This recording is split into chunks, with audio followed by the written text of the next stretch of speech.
ಸಮಾಜದಲ್ಲಿ ಹೇಗೆ ಜೀವಿಸಲಿ, ಹೇಗೆ ಜೀವಿಸಲಿ? ಬದುಕಬೇಕಾದರೆ ತುತ್ತು ಕೂಲಿಗೂ ಗತಿ ಇಲ್ಲದಂತಾಗಿದೆ. ನನಗೆ ಇಲ್ಲಿ ಯಾರು ಭಿಕ್ಷೆ ನೀಡುತ್ತಾರೆ? ಯಾರು ಭಿಕ್ಷೆ ನೀಡುತ್ತಾರೆ?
ಅಸಲಿ ಆಟ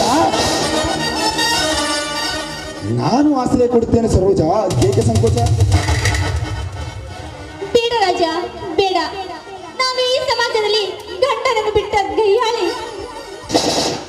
ಅದು ನನಗೆ ಗೊತ್ತು ಸರೋಜ, ಅದು ನನಗೆ ಗೊತ್ತು. ಎಂದು ನಿನ್ನ ಗಂಡನ ಮನೆ ಬಿಟ್ಟು ಈ ಗೌಡನ ಮನೆಗೆ ಕಾಲುತ್ತೀಯೋ ಅಂದೇ ನಿನ್ನ ಮೇಲೊಂದು ಕಣ್ಣಿಟ್ಟಿರುವೆ. ಬಾ ಸರೋಜ, ಬಾ, ಈ ಮನ್ಮಥನ ಮನ ತನಿಸು ಬಾ.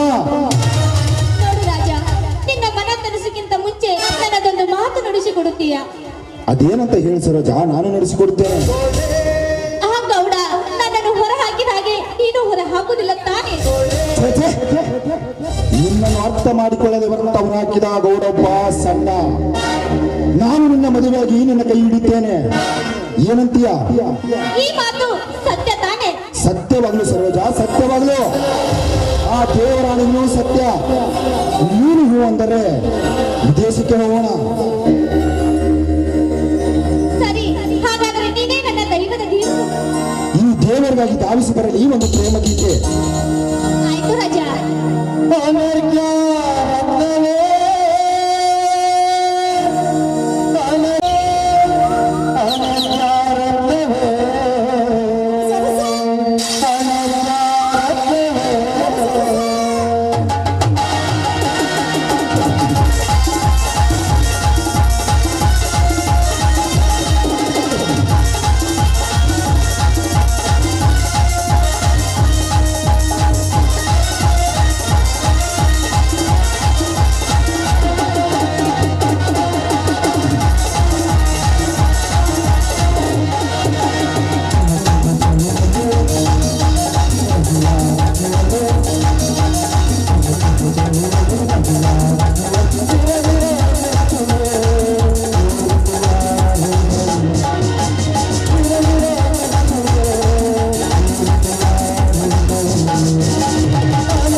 ಸರೋಜ, ನಾವು ವಿದೇಶಕ್ಕೆ ಹೋಗೋಕೆ ಮುಂಚೆ ಇಲ್ಲಿಗೆ ಮರಳಿ ಬರಬಾರದು. ಅದಕ್ಕಾಗಿ ನಿನ್ನ ಹೆಸರಿಗೆ 10 ಎಕರೆ ಜಮೀನನ್ನು ಮಾರಿಕೊಂಡು ಹೋಗೋಣ. ಏನಂತೀಯ ನನ್ನ ಚಿನ್ನು? ಮಾರಿಕೊಂಡು ಹೋಗಲು ನನ್ನ ಹತ್ರ ಇಲ್ಲಿದೆ ಆಸ್ತಿ. ಆ ಗೌಡ ಅವನ ತಂಗಿ ಹೆಸರಿಗೆ ಮಾಡಿಕೊಂಡಿದ್ದಾನೆ.